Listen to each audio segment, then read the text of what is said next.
All right. Good evening to the humans of Earth. Shit. I don't know what happened to the music there for a second, but it's all good. All right. How's everybody doing tonight? I hope you guys are feeling good. I think maybe my test devices are probably messing it up. That's why I can't see it. That's all good. All right, cool. So I hope everybody's feeling good. I hope everybody's doing good. Let me go ahead and see what's going on here. At least with just some of the music. Like, what happened? And and our regulars on the ship already. Mr. Compton. Let's get the show on the road. Trademark signature. You already know. Alright, fam. We'll get it in there. Let's do it. This is Sovereign Starseed. My name is Seth. My friends call me Silky. They say whatever they want, you know. They call me whatever they want. Whatever gets the point across. Ray of Sunshine's on the spaceship. Hey. Oh, so glad that you guys are able to make it. Really appreciate you guys as regulars. Just to let you guys know as well, I am posting these streams, like they're going out live on Twitter now. And so these streams can be shared through Twitter just by retweeting them or anything like that, you know. Post it up with some hashtags that you like if you want to get your friends in on this. Maybe we could get some of everybody's friends in here and chatting every night and starting up some really cool chats. Location independent, you know what I mean? Because it's a spaceship and we got enough room for everybody, right? So yeah, don't hesitate to end up shooting those things out there. In fact, I'm gonna start doing some give back promotions to the people that do start sharing this. So I just appreciate everybody that even looks at this, but also the people that share it, the people that are turning on the post notifications. Really care about you guys. What do we do on this show? This is Sovereign Starseed. I'm just an alien volunteering to restore sovereignty to Earth, and I'm accelerating Earth's awakening process every night by streaming some sovereign neutral news. And with that, you know, we'll go ahead and get into some of this news of what we're talking about. Just news to help you guys stay awake, stay aware. Make sure that you think for yourself, you govern yourself, because a lot of times, a lot of this media that's coming out it's all propaganda. It's all meant to push your consciousness one way or another. So we have to end up reading a lot of articles and trying to weigh out the positives and negatives of everything that we're hearing, keeping a good balance with this information, as well as remembering that this information is all propaganda, trying to push an agenda some way. And that's a way that I like to see you know, a lot of us educate ourselves, because that way it's going to be hard for any type of marketing techniques to really take over your mind, you know. And then at the end we're going to go through a maxim. So let's bring in the news. Bring in the news. Lulu. All right, so tonight, beginning the news is Bitcoinist.com has this article out. Came out yesterday that says Louisiana Attorney General fires employees over cryptocurrency mining. Jeff Landry, Louisiana's Attorney General, has opened a criminal investigation into the IT department of his own office. According to law enforcement officials, the investigation comes amid allegations of former staffers using state resources to mine Bitcoin. Oh. Landry's office didn't acknowledge the overhaul within its IT division for months, a move that resulted in a former director and a half-dozen employees being let go. No charges have been filed as of yet, but Landry confirmed that the investigation is still ongoing. According to the Advocate, the Louisiana Bureau of Investigation questioned staffers after authorities allegedly uncovered hardware they believed could be used to mine Bitcoin in September of last year, a process that draws an enormous amount of power and sophisticated computers. It has not been revealed what equipment raised the flag to authorities, but law enforcement officials were concerned with the computer systems that may have been compromised. 3 of the fired employees So let's see, staffers insisted the equipment was not being used for personal gain. 3 of the fired employees denied any wrongdoing on their part, attributing their sudden termination to a misunderstanding by the Attorney General's office. Landry is not bound by law to give an explanation for what caused the termination. Royce de Chavez, a spokeswoman for the state civil service system, said that employees of the Attorney General's office are considered unclassified by state law and, quote, do not have appeals rights.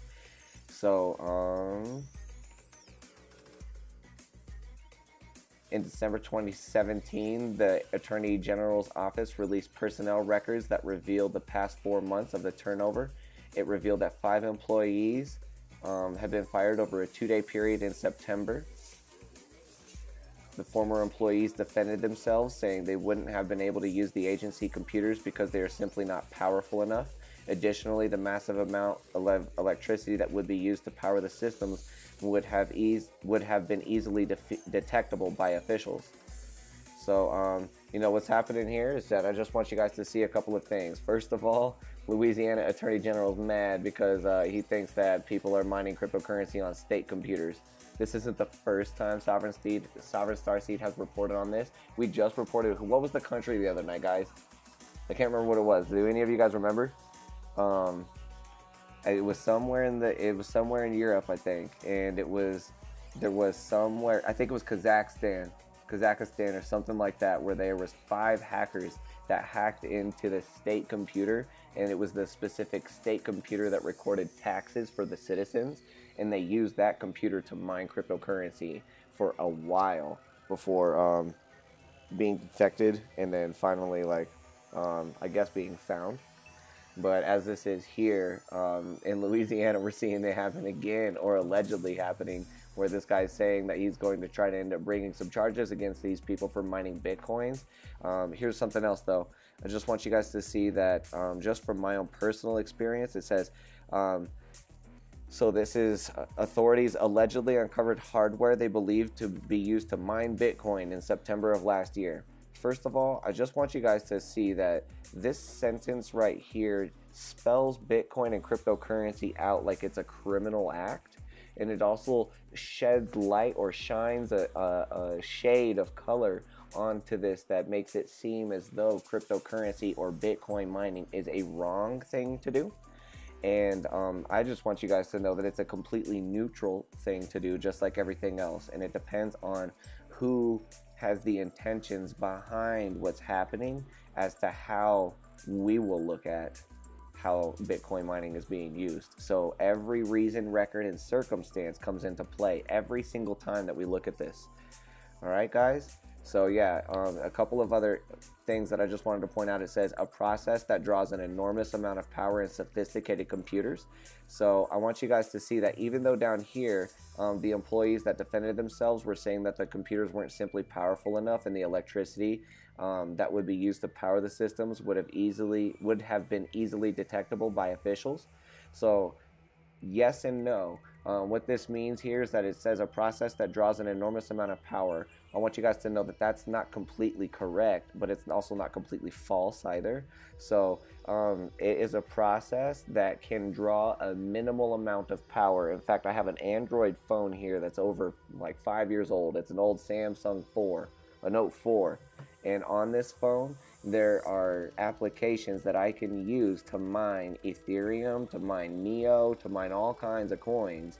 And the processor on this is not powerful, and it's not a supercomputer, and it would just be connected to a tiny little Android charger and mining via Wi-Fi as I wanted it to.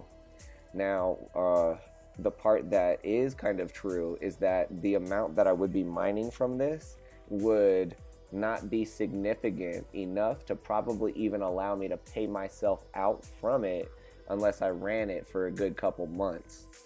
And then I might meet the minimum threshold to get a payout from something as small as a little Android phone processor. And then I would be able to actually get a payout in something like Ethereum or Neo or something like that. So the amount that it actually hashes and the amount that it actually provides to the network is so infinitesimal that it doesn't really matter.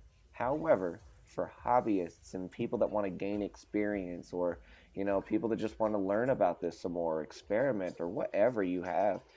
You can get old phones and you can download a miner and you can see what it's like to provide hashing power to one of these algorithms, and in return be able to get paid out from that cryptocurrency, depending on if it's one of those cryptos that does that. So I just want you guys to see that, so that way you guys can see that this is a fallacy here.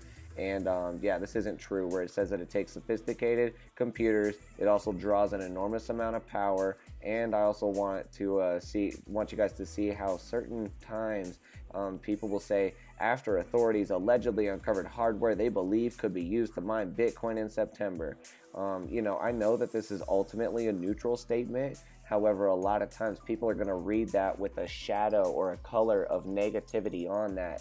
And I just want you guys to see that, so that way you can remember that. Look at how they're positioning cryptocurrency mining in the news, even something like Bitcoinist.com. So, and The Advocate, really. And so, like, from that, I just want you guys to see that, you know, all of this is set up to end up casting things in a certain light, so that down the road it can be much easier for us to be desensitized to the fact that somebody might want to enforce something upon this, such as regulations. Now, if you've been in this for a while and you've experienced and you've tasted the innovation of the freedom that cryptocurrencies can provide you without regulation, then you will see how stale it starts to taste when all of these governments and regulating bodies want to get in and tell everybody exactly what it tastes like. So I'm just trying to give you guys that, so you guys can see what's going on here and we can remain sovereign. Next, news.bitcoin.com puts out this article on the 27th that says U.S. Bitcoin futures regulator allows employees to trade crypto. What? That's like a 180 from what we just read, right? So it says, while private businesses all over the world struggle with employees so much as possessing cryptocurrency, the U.S. Commodity Futures Trading Commission has reportedly given the full go-ahead to its employees trading crypto. The CFTC allows employees to trade cryptocurrency. So Robert Schmidt reports that Bitcoin futures regulator CFTC now allows workers to trade digital tokens as long as they don't buy them on margin or have inside information gleaned from their jobs, though futures products of a similar nature are prohibited. So I think that is very, very cool, because, you know, what we just read was the Louisiana Attorney General. He's one of them slave owners that's all like, yeah, no, I'm not going to allow you guys to do it. Now I'm cutting you guys off from your paychecks. You're fired. And we're going to investigate, and we're going to see if we can whoop you even harder from the results of our investigation. However, you just move one article to the right on my spaceship, and you'll see that the CFTC is telling all his, he's a slave master that's telling all his slaves, yo, I'm allowing y'all to trade crypto. Be good slaves now. Don't end up taking any info from work, and you can trade crypto. So I just want you guys to see that, so that way you can see that no matter, this is a good learning lesson for us tonight, is that you guys can see that no matter what, even if somebody's telling you that you can't use something, it's still slavery. And I want you guys to see as well that if somebody's telling you that you can use cryptocurrency, that is still slavery. But what's the common thread between both of those scenarios? It's the fact that someone's telling you something, right? And so that's what I want you guys to see. No matter if they tell you you can use it or if they tell you you can't use it, I don't care. I don't care. I don't care what you tell me, bro. I'm going to use it if I want, and then I'm not going to use it when I don't want. That's where it goes. And that's what, if we can get to as a species, these regulators become obsolete overnight. And that's why they're desperate to regulate this. That's why they don't want us to be hearing this type of stuff on these podcasts, man. They don't want us to be talking about how beautiful these opportunities are and about how many underbanked and unbanked and underprivileged people out there are now getting on the same level as everyone else, because they need far less credentials to sign up for a crypto wallet. Boom. We're living in the golden age, fam. So, all right, next, Coindesk.com puts out this article that says Chinese police extend crypto exchange monitoring overseas. Wow. So China's police force is reportedly extending its internet monitoring to include international cryptocurrency activities. So what makes them think they can do that? So according to business news outlet Yakai, the internet monitoring unit under China's police force has been closely watching foreign cryptocurrency exchanges as well as domestic platforms that have shifted overseas. The report said the effort comes as part of the Chinese government's efforts to prevent potential money laundering, pyramid schemes, and investment fraud from platforms that are accessible to Chinese investors. It also marks as the latest news that signals China's regulators are active at an executional level in scrutinizing cryptocurrency exchanges. The report further explained that the execution plan has came into effect as early as September last year, when People's Bank of China has put out the notable ban on ICOs and ordered the closure of fiat to crypto trading. So following the clampdown, ICO organizers and crypto exchanges have shifted their focus to overseas platforms, and yet Chinese regulators have issued multiple warnings on risks associated with overseas cryptocurrency activities. Pause. Let's talk about this. So what does this mean? This basically means that A, China's police have already been surveillancing people without giving them disclosure and letting the people know. So that's an invasion of the privacy, right? And even the laws that they're trying to tell you that they want to uphold and keep you safe from, they're not being upheld right there. Second, you can also see that while they are monitoring people and allowing people to do these things, they are trying to warn their people to not do these things. They're trying to say, hey, we're just warning you guys, you may not want to do that.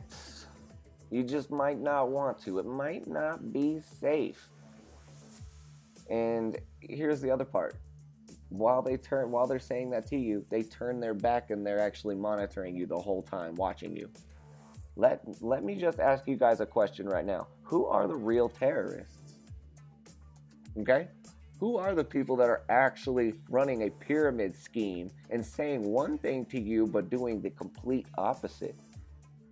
My family in China, I feel for you, but I know you'll get through this. There's nothing on this planet that's going to hold you down. So I just want you guys to see that like as this is right here, you know, People's Bank of China has definitely tried to say, you know, that we don't want you to do it, but at the same time, we're monitoring you, and we're trying to figure out how we can make rules against this so that we can slam down on you someday. How dare you try to end up rising up against the People's Bank? How dare you try to find an alternative to us, the regulating slave masters? How dare you try to end up going and trading on your own, thinking you're old enough to spend your own money? You know, that's just, I'm sorry guys, but I'm just feeling it, you know, and this is just where it is. It's not an easy truth to communicate, but it's a truth that must be communicated.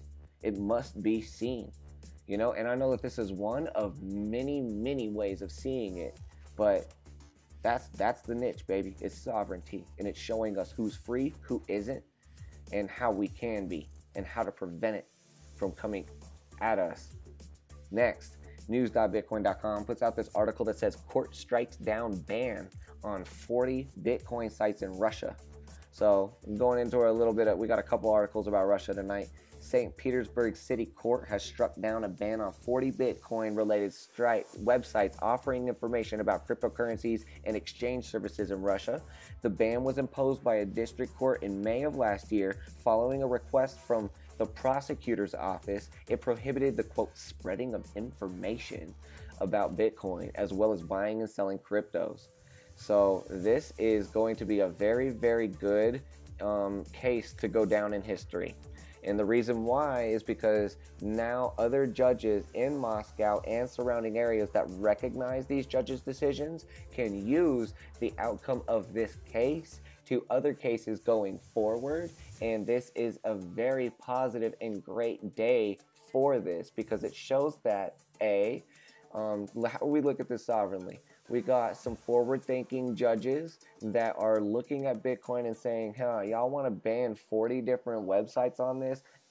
Not. Better luck next year. Sorry. And the other part is that now other people can say, look, you can use this case that happened, and you can see where there was a judge that struck this down because people were trying to suppress information. And now we can use that decision in all cases going forward. And that's another reason why we study maxims on this channel as well, so that way we can end up oh man, I gotta learn about that end up thing. But like we're studying about maxims on this channel, so that way we can gain a good cache of knowledge to build from and see why these judges make these cases. So, Ray of Sunshine, Mr. Compton, everybody else that's really loyal, that's in chat posting up, appreciate you guys. All the other people that watch these or listen to the podcast later on, you'll be able to see, after about 30 days, 60 days of listening to this and thinking about a maxim, not just hearing it, but contemplating it for a second and actually passing it through your brain and critically thinking about it, not just reading it, you know what I mean?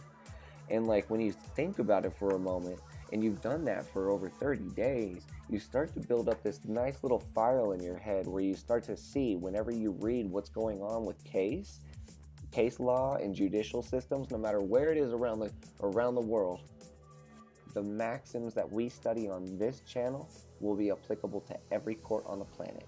Why? Because they follow natural law. And that's what's beautiful, family.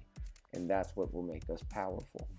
So from that, I just want you guys to see that, seeing this, we're going to end up using this in the future. I just wanted to report on it real fast because it's some good positive news. So thumbs up for St. Petersburg City Court. So glad that we got some forward-thinking officials over there. And I hope to see other people following the script. Next, Coindesk.com puts out this article today that says Russia eyes summer deadline for new cryptocurrency laws. So Russia is reportedly hoping to pass long-discussed new cryptocurrency legislation by this summer. It says there's a report. Russia's Ministry of Finance released a draft of its legislation, which seeks to put thresholds on ICOs in an effort to allow fundraising activities to continue in a regulated environment. It says, quote, the central bank is against the legislation of this type of digital currency that can be exchanged. Since in this case, citizens can start actively investing in cryptocurrencies, not taking into account possible risks, said Anatoly Askakov, chair of the State Duma Committee for the Financial Market. Askakov said that both bills will be submitted to his chamber this month for consideration.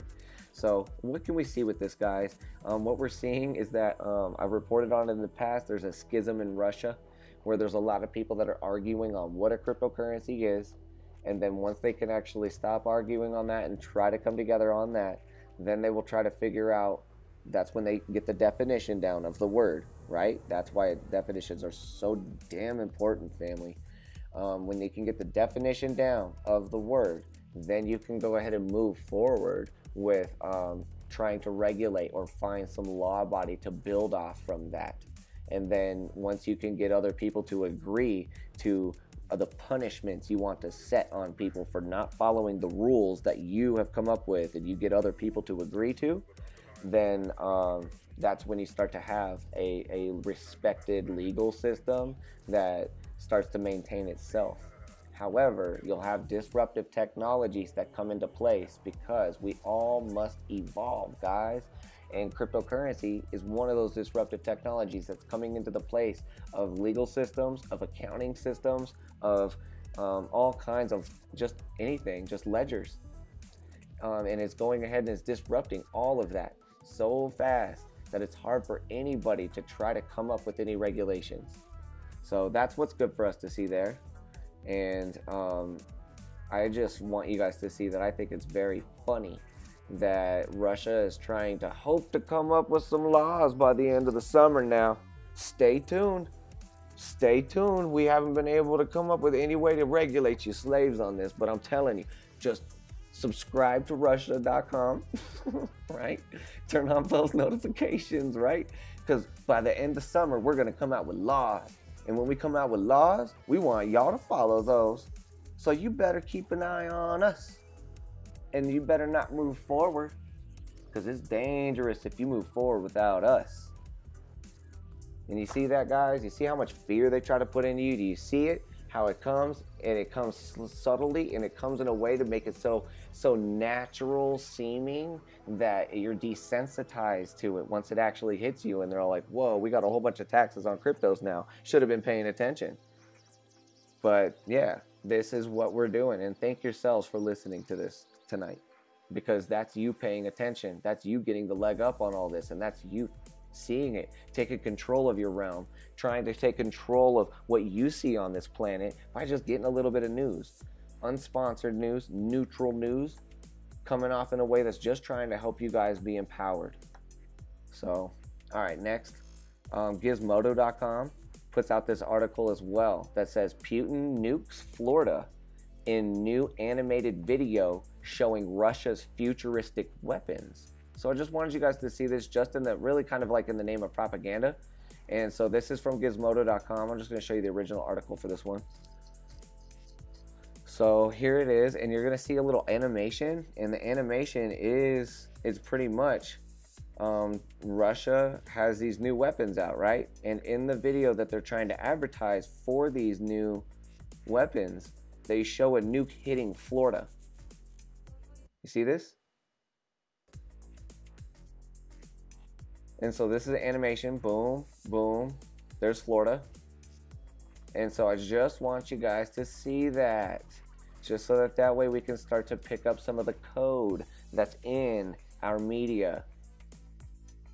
If you got anything that you want to, post it up in chat. Let me know what you think about this. Let me make sure everything's still working. Everything's still working good, right? Good audio, good everything? Make sure everything's still working. Okay, cool. Everything's still working good, right? Hey, that's weird. Yeah, so, I think the music isn't working. Oh, no, it is. Okay, cool. So, yeah, what do you guys think about this little animation that you're seeing? If you are seeing, let me see if you can see this here.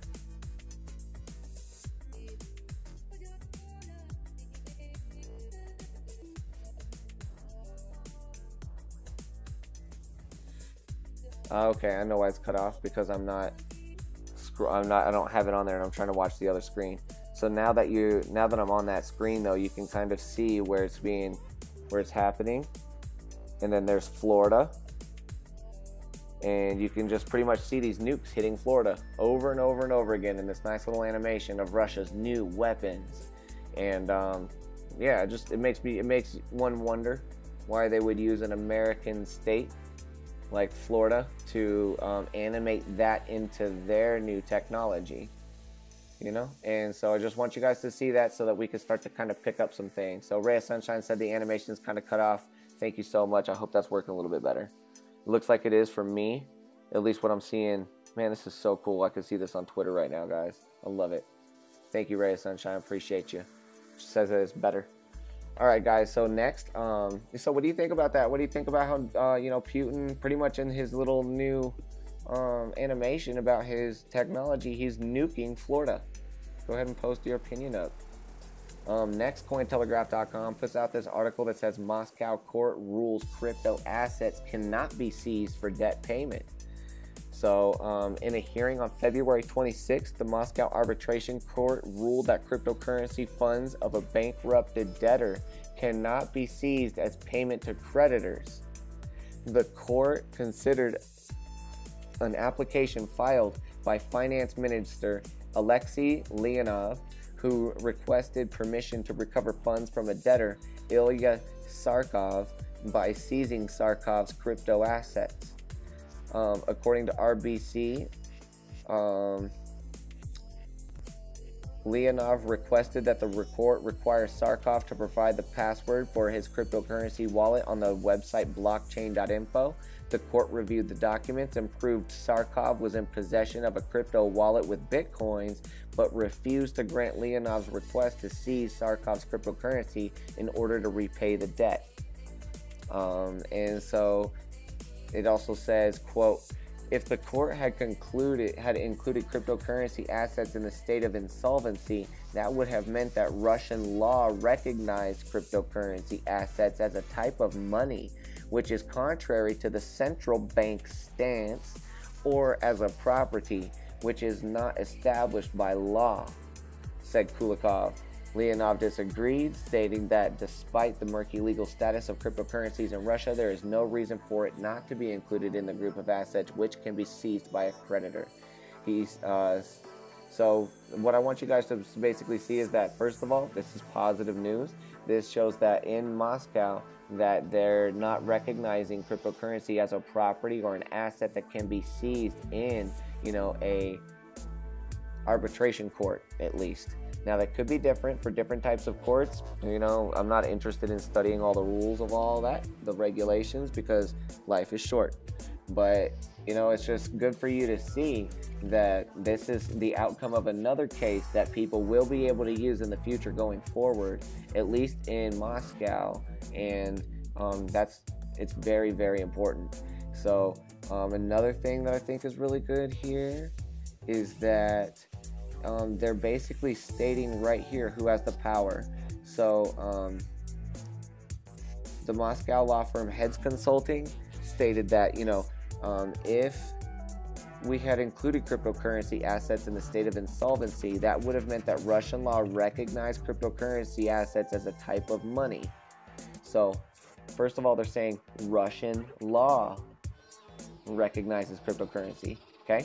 And then they go, after that, they go, which is contrary to the central bank's stance, or as a property, which is not established by law. So here's what I want you guys to see, is that who has the power here? Is it what they're talking about, Russian law or central bank?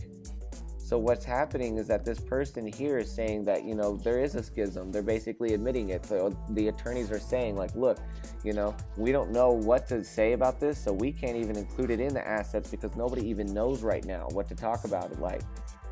And they're trying to wrap their heads around it, trying to define it as one thing so that way in the future they don't have to work this hard. But here's the thing. They are also saying that the central bank has a stance on cryptocurrency and they're respecting that. And they're also respecting Russian law's stance. So there's two gods in Russia, which is the central bank and Russian law or Russian legal system.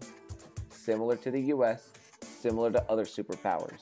But can you guys see how the bank is really the government? The government is really the bank. They are separate entities, but there's such a thin line there because of how much control they have over people, especially when people are not allowed to make choices on different forms of money. Then those people have to become customers of the bank. And that's really why these people here are saying that the central bank has a stance on cryptocurrency, and as long as the central bank can make money off of it, it will allow it. Alright, so next, in the news, Cointelegraph.com puts out this article that says Australians can now purchase BTC ETH across 1,200 newsstands in a win for adoption. So any of my friends down under, if you guys have any friends in Australia or anybody like that, it might be cool to share this with them. It says Australian cryptocurrency exchange Bitcoin.com.au has made buying BTC and ETH, Ethereum, for fiat possible in more than 1,200 newsstands across Australia starting Thursday, March 1st today. Local news outlet 9 Finance reports. Robert Hackett, CEO of Bitcoin.com.au, says the fact that you can now buy Bitcoin and Ethereum from the same place you could purchase soft drinks and stationery really speaks to how institutionalized cryptocurrency has become. For anyone who has hesitated about buying Bitcoin because it all seems too complicated, this is the perfect setup that takes the fear factor out of investing in digital currencies. So in order to buy crypto from a participating Australian newsstand, consumers need to first acquire a crypto wallet, then scan their wallet's QR code with the newsstand's iPad mini. The exchange has set up a minimum buy of 50 Australian dollars, that's about 39 USD, worth of BTC or Ethereum. So this is beautiful. It says bitcoin.com.au will generally charge a transaction fee of 5%, but that fee has been waived for the opening day, March 1st, in a promotional special that coincides with bitcoin.com.au's expansion into Ethereum transactions. So, first of all, Rupert Hackett, huge thumbs up from Sovereign Starseed tonight. Thank you so much for trying to just see where you fit into this and how you can leverage your position to free people, to allow people to purchase cryptocurrency in a very easy way, in a very casual way. And I would love to see many Australians and other places around the world that adopt this type of model to post up all kinds of stuff where you guys are like, hey, look at me, I'm just making more Bitcoin transactions, just living further without banks. Check me out. No regulations, not hurting anybody, not stealing from anybody. And it would be great for us to put out a lot of media that can counter a lot of the statements that are being said that you must have regulations or you're going to have terrorism. Let's put out a whole bunch of media, fam, as something that we can say, all right, well, we have a whole bunch of media as well of people that have no regulations and they've only been doing beautiful things for the planet, philanthropic things for the planet. So it's not completely true. In fact, it's not even really a statement of anything at all when people try to say that humans are going to go for terrorism or something whenever they don't have regulations. That's all these governments have left, guys. That's all these central authorities have left. So next, news.bitcoin.com says SEC subpoenas shepherd ICOs towards A+ regulation.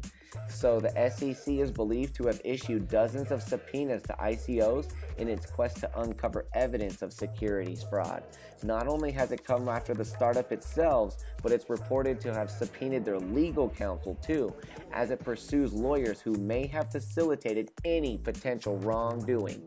Meanwhile, a number of companies have filed for A+ regulation, seeking express approval to sell security tokens to the public. So I don't even need to go deep into this, guys. This is just, we could even just read that right there. And I just want you guys to see that the SEC is now going after these companies. And then they're trying to go after the attorneys of these companies to tell these attorneys, hey, we want you to come to us. We want you to explain what you've done. After you explain to us what you've done, even though we don't know what all this stuff means with these coins and stuff yet, we're going to tell you how you're wrong. We're going to tell you how you messed up, and we're going to investigate you to try to find any potential things that you did wrong as we try to kind of figure out what all this new stuff is that's like coming over the planet and helping all these people like become free. You know, once all these people become free, then we won't have jobs anymore. So we better get to it. So now we're going to go ahead and call in all the lawyers because we know that we've defined the lawyers pretty hard. We've defined them pretty well. Their job is pretty definite. It's pretty defined, and we will find some wrongdoings with every single lawyer that's been involved with these ICOs. Just about. They may leave a few. They may not get to them all. But how likely do you guys think that it is that when you're holding a hammer in your hand, all you're going to see is nails? Okay? So if you're a regulator with a whole bunch of law in your office and you have a bunch of companies that don't have any regulation on them, you're going to find some rules to put on them. So you're going to find a way to tell them that they're breaking this rule and you better start following it. So I want you guys to see that how the SEC now is trying to fight tooth and claw to be like, okay, fine. You know what's not even good enough that we can go after the ICOs? Now we're going to go after their attorneys. Ooh, now we're going to try to find anything the attorneys did wrong and punish them. Do you guys see what the regulators are doing? I hope have any of you guys that's been watching this, have any of you guys been able to see now, like, not even just with my perspective, but other things that you might have been looking at on the internet, how these guys act when they have centralized power, when things are big? If you do see it, post it up in chat. It'd be cool. But yeah, so next in the news, statescoop.com puts out this article yesterday that says dozens of mayors signed letter supporting resolution to restore net neutrality. So I think this is pretty cool. It says, in an attempt to save Obama-era net neutrality rules, more than 75 U.S. mayors and elected officials have signed a letter supporting a congressional review of the FCC's recent Net Neutrality Rollback. The Congressional Review Act allows Congress to overrule an agency with a majority vote within 60 days of their submission to the Federal Register. So they want to fully restore net neutrality rules within 49 votes of the Democratic Senate caucus and one Republican vote. The resolution needs just one additional supporter to pass the Senate. So the letter represents, it says, quote, a free and open internet forms the backbone of the 21st century economy, and as leaders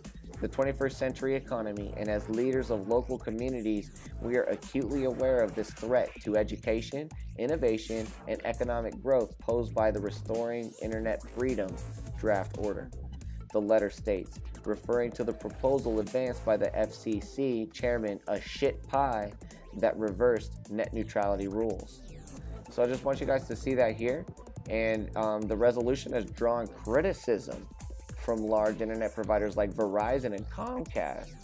If the resolution passes the Senate, the House will also need to pass it. And so the House bill currently has about 150 supporters, which is not enough to pass.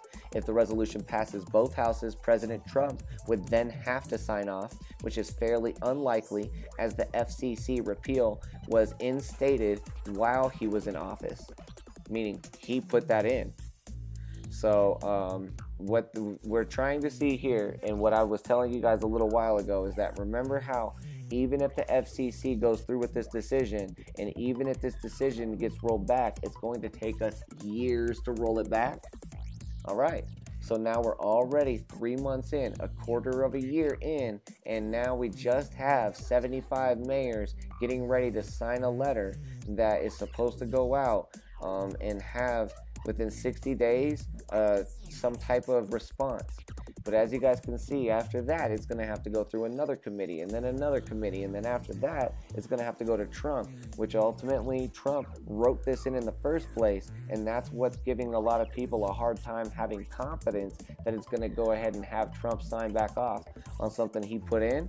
And they're all like, wait, look, bro, we had to bro, you signed this in, but bro, I don't think you know what you did. So we're bringing this thing back up, this net neutrality thing, and hey, no, not to diminish what you're doing, sir, but we gotta have this thing that Obama did restored, right now, today. So please sign here. And everybody before, your whole country has already looked at this, and they've already said, we'd like you to do this, please. And then it's going to be up to Trump.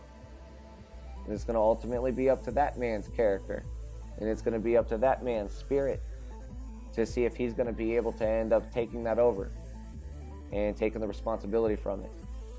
I would just ask you guys to send this guy, send Trump, send him some unconditional love. Because that's the one thing nobody's really doing. That's the one thing we need to really do, is send somebody like that some unconditional love, so that way we can help him see the healing that he's going to go through for himself to gain, some awareness here, so that he can be like, you know what, this was a little bit out of hand, what I did sign in. Okay, all right, I'll admit it. I was brand new to the office. I had a big head. I was all about golfing. I was all about it. Okay, but at this time, I think I'm going to turn over a new golden 29 karat golden leaf. It'd probably be like that, right? 29 karat gold leaf in my life. And I'm going to repeal this order that I put in, regardless of what a shit pie tells me and any of the other people. I'd just like to go ahead and repeal this.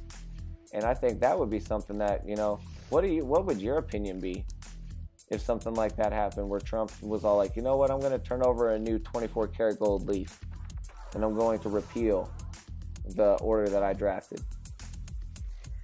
Pretty fascinating, right? So I think you're giving his self-reflection too much level-headed credit, Ray of Sunshine says. Well, I know, but I have a lot of faith. I have a lot of faith in our species, and I love our species, and I know that there's the possibility we can get through this. But hey, you know what the coolest part is? Presidents are temporary, you know, so somebody else can come back in and change it right back. And, you know, that's what somebody can do to really make themselves look good. So, yeah. As this is, just going to go ahead and take a look at a couple of other things. Next in the news, Equifax says it found 2 million more victims from the 2017 breach. TheHill.com puts out this article today that says Equifax has identified 2.4 million victims of its massive 27 data breach that were not previously counted in the number of people affected by the hack. The company says the hackers stole partial driver's license information from the newly identified group. Equifax said that in the vast majority of these cases, the breach did not expose home in the... Okay, let me just go slower. Equifax said that in the vast majority of these cases, the breach did not expose home addresses, the states in which the licenses were issued, or the expiration and issuance date. But those are the 4 things that they're touching down on. Now remember what we've talked about, guys? Everything that's being said, there's also an equal and probably more important thing that's not being said. So go ahead, pull out a driver's license right now, anybody that wants to, and go ahead and look at your driver's license and look at the 4 pieces of information I'm about to tell you. And then I want you to see how much more information is on there that's not being said right now. This is how we remain sovereign. Okay, check this out. Everybody got your driver's licenses? Got your IDs? Look at them. Okay, now look at this. It said that in the vast majority, meaning not everybody, but most of the people, did not have, just look at your ID right now, did not have the home address, the state where the license was issued, or the expiration and issuance date. Okay? Address, state, expiration, issuance. Those 4 pieces of information, the vast majority of people did not have affected. Look at your license and look at how much more information was affected. Start posting something up in chat, what you see. Post it up. What else is on there? What else is on your driver's licenses that I didn't talk about? I wish I could chat. I would do it right now. Actually, I might do it from one of my test phones. Look at this.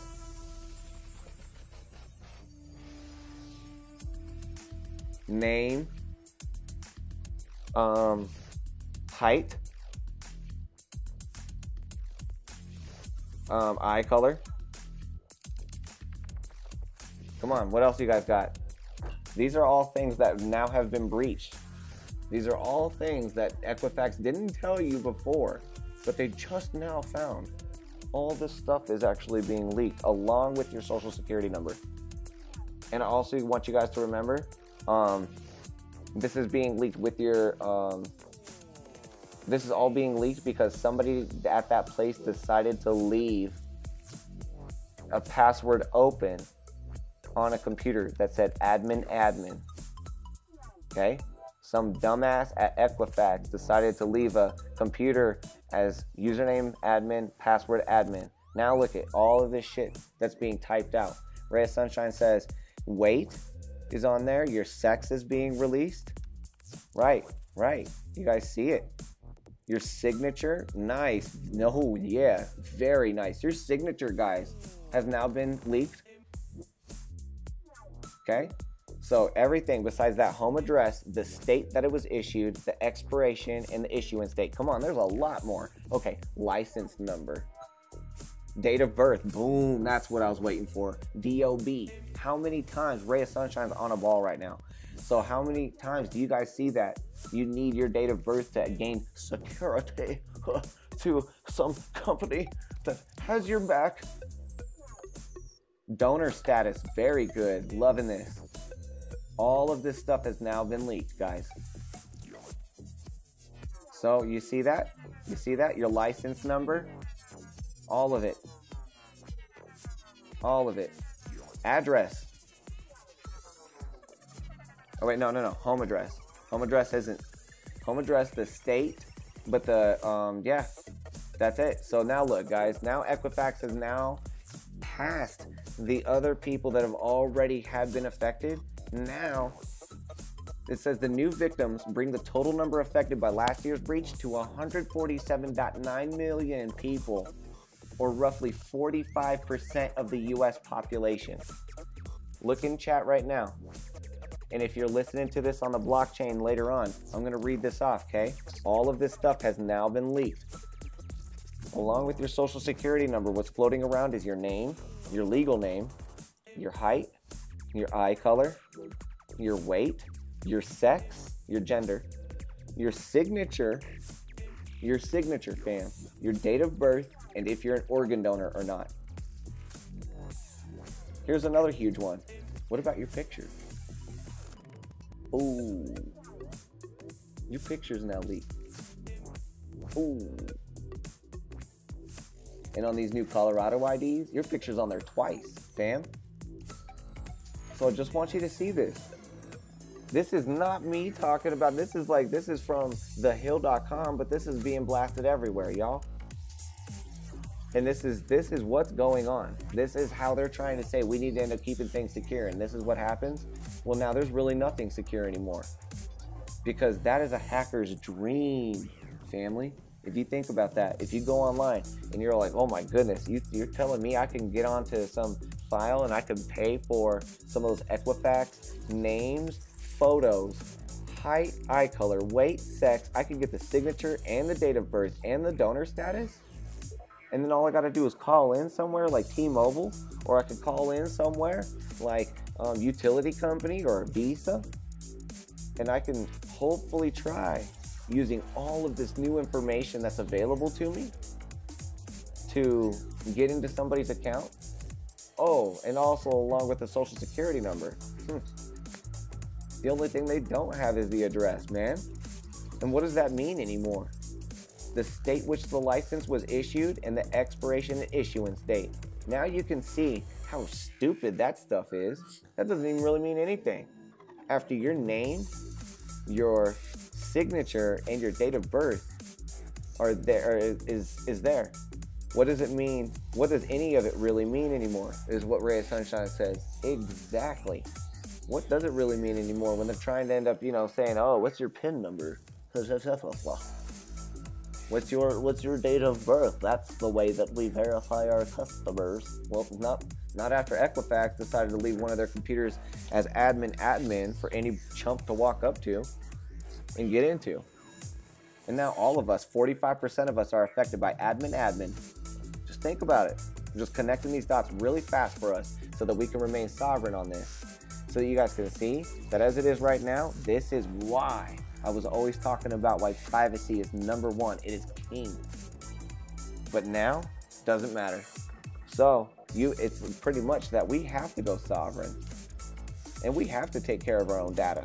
And guys, let me just go ahead and update you real fast too and say that I've been working on trying to get my password course ready. But I've just been working on securing income for myself to shelter myself and keep the streams going so that way the streams can keep going. But I'm going to be getting a password course on, and we'll be able to end up being sovereign over our passwords at least. And, it's just one area of sovereignty that we got to cover, okay? But there's many areas that we're going to get into, so don't worry. Don't worry, just make sure you follow me. Follow me on Steam, turn on the post notifications, and you'll be good. Well, I'm going to be signing up. I'm going to be setting up a newsletter so that you guys can sign up at sovereignstarseed.com. It's still not ready, but I'm trying to get on that too, fam. Another quick update for you is I have not received any word back from Pete Hendrickson on whether or not I can receive his blessing to read his book to the world. And I think at this time I'm going to at least tell you guys that which I'm learning from this book to the stream, because that's my information at least. And you know, if you guys are interested in it, I will always be able to give credit to that. But anybody that was curious about those types of updates, just want to give you some status, you know, on that.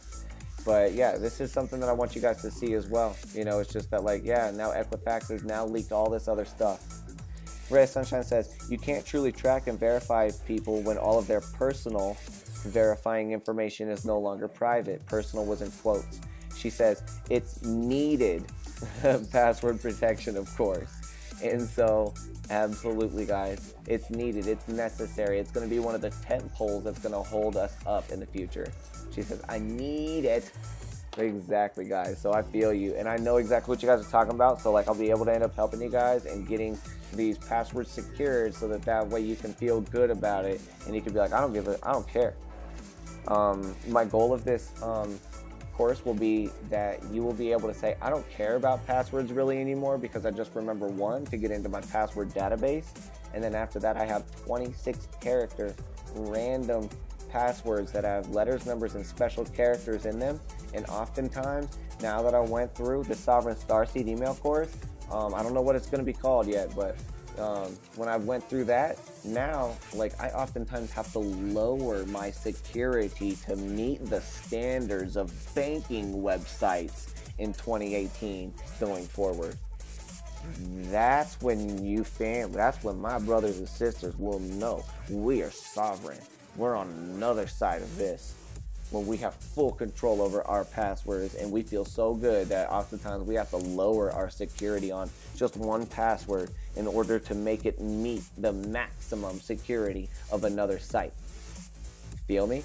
And I want you guys to be in that area, and that's where you'll feel really, really good about, you know, every time you download an app and it needs you to send you an email to confirm you. Every time you try out a new product, or you just want to check out something or download something for free, well, now you can all put all that into a password database, and you can try all the apps you want and everything, and it'll be great.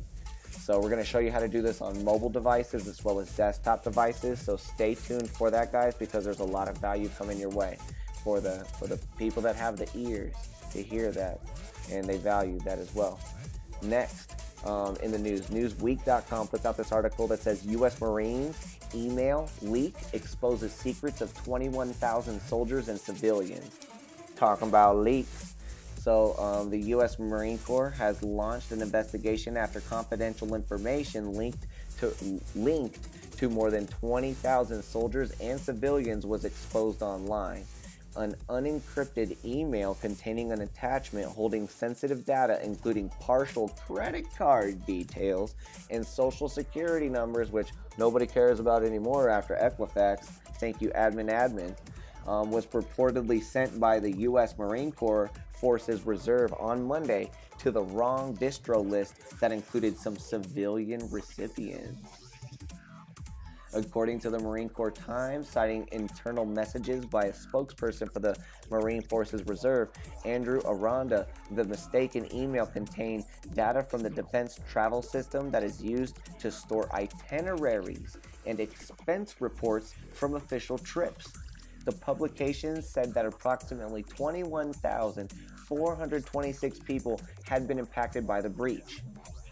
All right, so I'm going to go ahead and go into just a couple of things real fast that I want to just document for me to be able to put on the blockchain for my own records later first. But second, so that you guys can hear this, and if I predict this and I'm wrong, I'm happy to be this way. If I predict this and I'm right, I'll be sad, but we got to document it here. And my heart's telling me to at least say this to the earth, is that as it is right now, guys, Sovereign Starseed gets this feeling deep inside of me that it's like this. we're going to see a lot of media coming out in 2018 and going forward about how a lot of leaks are happening and a lot of people's personal data is floating all over the web.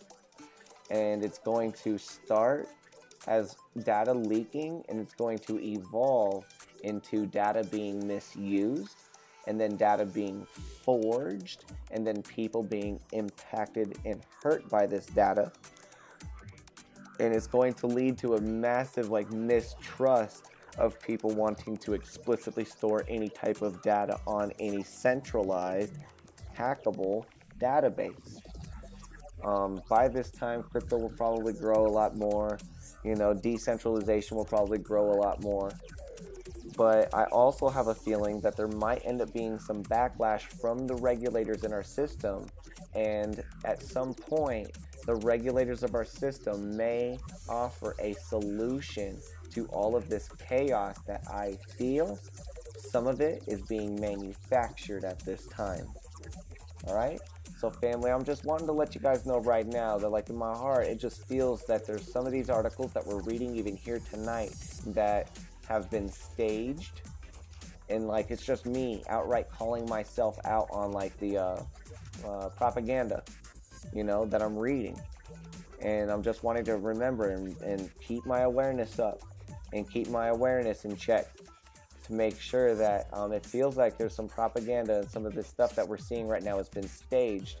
And we may see more videos, photos, and articles coming out from people that are claiming to be civilians, but they're really been contracted maybe by our governments and by our security officials in the government to write these articles of all of these leaks to cause massive paranoia in populaces, so that at some point the government can supply a solution that is foolproof to everybody, and a solution that may not require anybody to ever type anything in again. And if you guys have any solutions that you're thinking of as I talk about this, type it up in chat, right? Whatever this brings up, type it up. So the government may at some point, after inciting all this paranoia through these articles that might be staged about all this leaked information that may not actually even be leaked, but in order for business to run or in order to get people onto a new tracking system, the government may come out with some type of solution that you'll never have to type a password in again. You'll never have to think about a username anymore. It may be a solution that is so nice that everybody can get it. And it can be from, the lowest of the layman to the most sophisticated of the CEO man. And it doesn't matter. It's like blockchain. It's like all these beautiful things that are happening with crypto. There may be a solution that people might offer at some point that in some places of the globe is already being offered in order to enhance security to a new level. Can you guys guess or take any stabs at what you think that might be? What do you think? I'll tell you that I think that there might end up being a biological implant. Might be one of the next steps in what, a lot of the governments might try to claim for security. There might end up being so much of this paranoid information coming out that at some point the government might be like, okay, look, you guys saw in 2018 all the articles that were magically released by all these different news article companies. And they talked about all of the terrorism and the money laundering and about how people aren't able to remember their passwords, so lives were at stake and people died and terrorists blew up all these things because, people just had their passwords open. Well, the only way for us to be able to get past that, this might be the government saying it to people, whoever's the president or some spokesperson for some type of thing at the time, something that tries to be relevant. They might be like, the only way for this to happen might be a biological implant under everybody's skin. And in fact, there are places in Minnesota that have already started to prototype this. And there have been a few places around the world that have actually seen massive success in the security of their employees. It's in fact so successful that there's this one building that hasn't had even a grain of sugar stolen. Every grain of sugar has been accounted for. That's how secure it is. That's how much you guys need it. You need that level of security. And even if you don't you just want to not remember passwords? Don't you just want to wave your hand over your computer and log in? Don't you just want to go to work and not have to, forget your ID? Because your ID is always with you. And that might be something, that might be a solution that comes up. And that might be something that's proposed after we see enough of these articles coming out where all this information's been leaked. So many things have been leaked. But after all that we posted up in chat tonight, what really is there left? You know what I'm saying, guys? So I just wanted to just point that out, raise some awareness to that, not try to spread any fear, but just raise some awareness to document that in case it does happen later, and even if it doesn't happen later, it'll be curious to see. Either way. So next, USA Today puts out this article that says Google is accused in lawsuit of excluding white and Asian men in hiring to boost diversity. So this is a different article, but it says, San Francisco says Google has been slapped with a lawsuit by a former recruiter who alleges the internet giant fired him for complaining about hiring practices to boost diversity that he says discriminated against white and Asian men. Filed in San Mateo County Superior Court in January by Arnie Wilberg, who worked as a recruiter for YouTube. The suit alleges parent company Google set quotas for hiring underrepresented minorities. Wilberg also alleges that the management deleted emails and other records of diversity requirements. He says that he was fired in November for complaining to his managers in human resources about the illegal and discriminatory hiring practices. Google spokeswoman Gina Scigliano said that the company will vigorously defend itself against this lawsuit. She says, quote, we have a clear policy to hire candidates based on their merit, not their identity, she said in an emailed statement. At the time, we unapologetically try to find a diverse pool of qualified candidates for open roles. Oh, it's getting into me. As this helps us hire the best people, improve our culture, and build better products. The lawsuit comes amid a heated debate over technology industry's efforts to increase the low numbers of women, African Americans, and Hispanics in its ranks. So I just feel that this is a good article for us to end up just examining, because I feel that no matter how Google responds to this, it's not going to be good press, but Google seems to be in the same light of, other companies that are so big they don't really care what's being talked about them anymore because they have the money to pay for it to get smeared back. But Google, it's going to be hard for them to respond to this either way. Even if they say, yeah, that's true, we fired him because we wanted to make sure that people aren't talking crap about how we have to hire a whole bunch of different colored people in order for us to look like a good looking company.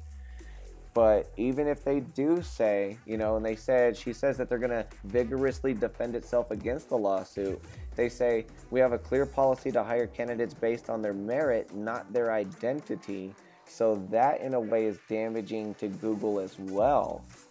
As you guys can see, as it is, at the same time, we unapologetically try to find a diverse pool of qualified candidates for open roles. So unapologetically is a very nebulous word, right? And this is the word that she's leveraging on to try to say this is how we do it. We do it unapologetically, which y'all know me in words. That's kind of like saying we do it uniquely. We do it in a fascinating way. And you're like, okay, yeah, that's really telling me how y'all hire over there. I'm really nailing it down. I have no questions. You know what I'm saying? So unapologetically, again, is a word that you would have to ask Google. Can you define unapologetic in this statement that you made here? Does that mean that you unapologetically go out and go, no, we have to hire a whole bunch of Hispanic people and we're unapologetic about that? Come on, man, come on, Hispanics, we gotta hire you. You see what I'm saying, guys? What does it mean when they say unapologetically? And also, because of this, should this end up being one of those moves that maybe Google might just be better off not trying to respond so vigorously in public about.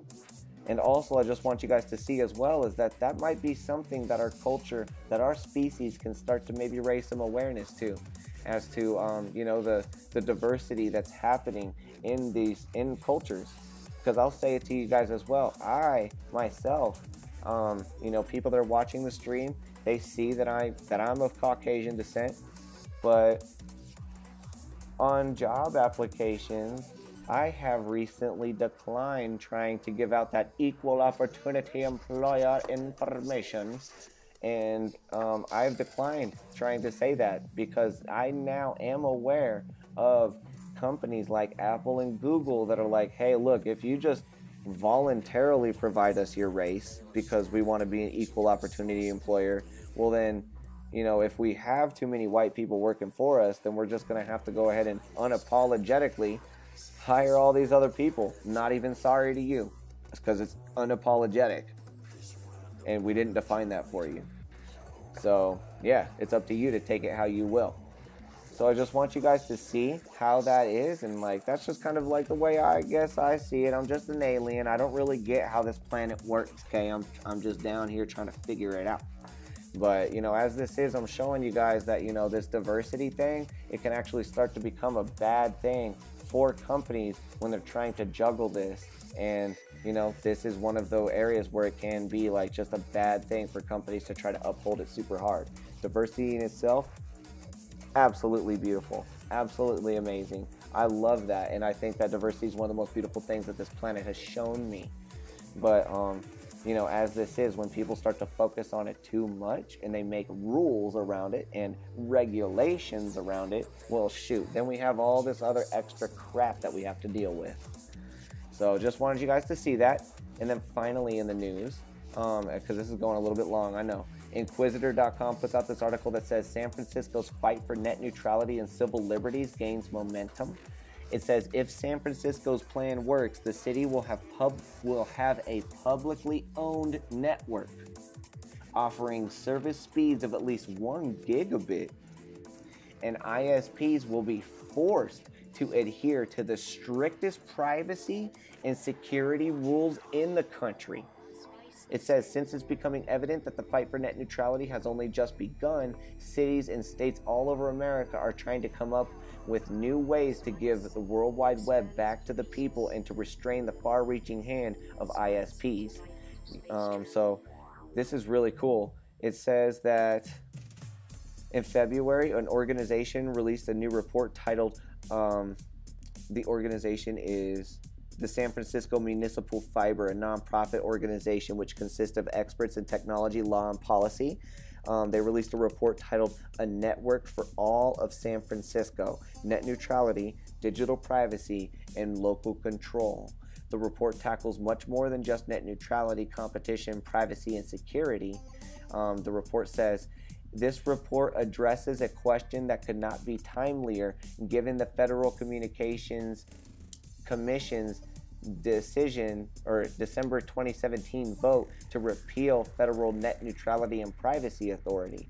What security, privacy, and governance protocols are needed to ensure that ISPs operating on a citywide fiber optic facility deliver services that live up to San Francisco's values and expectations? So it's asking this question, and that's what it wants to do. And it basically says, if adopted, these recommendations would, among other things, require internet service providers to ask for permission before showing a customer's personal information to anyone. Likewise, ISPs would be required to protect the privacy of San Franciscans, even when faced with demands from government agencies. On top of that, ISPs would have to give up the right to consent to searches of customer communications, and they would have to notify customers whenever they're being asked to hand over their personal information. The local government is not standing still. San Francisco is strategizing a citywide municipal fiber network with the goal of providing internet availability to as many San Franciscans as possible. With the city owning the pipes, ISPs would face competition, and the market would react accordingly, effectively forcing providers to lower prices and provide better services. San Francisco has a plan to fight back by owning our network and placing conditions on that network that make internet service providers by law follow net neutrality standards. This is beautiful. So Jesse Montejano, senior advisor to San Francisco mayor, this and everybody else in San Francisco right now, huge thumbs up from Sovereign Starseed. Thank you so much for being vigorous on your stance with net neutrality and with being able to put it in such a in such an easily comprehensible fashion that everybody's going to be able to jump on your message very fast. And so thank you for making your message easy to digest, making your message spread like wildfire. I'm talking about it out here on the spaceship beaming down above Colorado. And so like, yeah, this stuff goes worldwide too. And so I think this is beautiful. So San Francisco, super grateful to see this happening. Can't wait for other places around the world to do the same thing. So with that, family, that's it for our news tonight. So now let's go ahead and get into my favorite part, which is the maxims. And so tonight's maxim, let's go ahead and bring this in. It says, actore non probante reus absolvitur. Actore non probante reus absolvitur. That was in Latin. In English, what that means is, when the plaintiff does not prove his case, the defendant is absolved. So whenever you guys, and once more, when the plaintiff does not prove his case, the defendant is absolved. So this is a law, you guys, and I want you guys to see how this works, obviously in court, how it works with your friends, how it works with people around you, how it works with people that you don't get along with, how it works with people that you love, people that you're in relationships with, because this is a natural law that helps us come into harmony with each other. This is a law that you don't have to go to college for. It's a regulation that the universe has built into us as beautiful beings that we don't have to talk to each other long times about. We just get it. And that's what I want you guys to see. So when the plaintiff does not prove his case, the defendant is absolved. What does that mean? What does that mean to you? What that means to me is it would just mean that, hey, you know what? If you can't provide proof, then that means that I'm immediately in the clear. Doesn't matter what happened. But if you can't provide proof, it doesn't end up flying here. So, yeah, Ray of Sunshine says, guilt until proven innocent. So guilty until proven innocent, yes. And so basically that's it. And I see it as well as just basically being like, hey, you know, if you end up, there's another maxim that I've always followed, which is he who bears the claim must also bear the burden of the proof. And that's the same maxim that goes into this maxim. You see, guys, there's different ways of saying the same thing. But yes, when the plaintiff can't prove the case, the defendant is absolved. So it just means, yo, if you put a claim up on me, but you can't prove it, well then I'm in the clear. That means that there is no claim. So you better bring some proof if you're gonna bring some claim. So that's just something that is really cool, guys. And yeah, now you know that. Make sure that you follow me on Steemit, and you'll be able to end up actually getting this written down, you know, in the description that's going up on D Sound. And with that, family, we'll see you tomorrow night at 10 p.m. Mountain, 5 o'clock Universal, for another episode of Sovereign STARCAST. This is Sovereign Starseed saying good night to all beings, seen and unseen. I love you.